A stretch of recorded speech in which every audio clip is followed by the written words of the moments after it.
সুবহানাল্লাহ, সুবহানাল্লাহ। এই যে আপনারা কথাবার্তা বলতেছেন, তসবিহ পড়ে বলছি, বলেন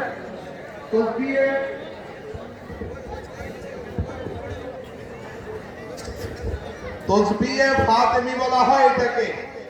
আল্লাহর হাবিব সাইয়্যিদুল আম্বিয়া নবিউল আম্বিয়া মুহাম্মাদুর রাসূলুল্লাহ সাল্লাল্লাহু আলাইহি ওয়াসাল্লাম তার কলিজার টুকরা মা ফাতেমাকে উদ্দেশ্য করিয়া বলতেছেন, ও আমার মা ফাতেমা, তুমি কি জান্নাতে বসিয়া জান্নাতের ফল খাইতে চাও?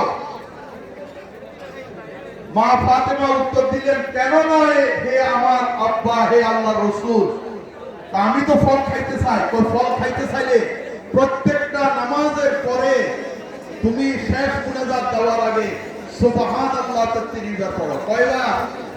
সুবহানাল্লাহ 33 বার। সেই তসবিহ ফাতেমি এই জন্য বলা হয়, যেহেতু আল্লাহ রসুলের সাথে ফাতেমা রাদিয়াল্লাহু তাআলা সুবহানাল্লাহ সুবহানাল্লাহ সুবহানাল্লাহ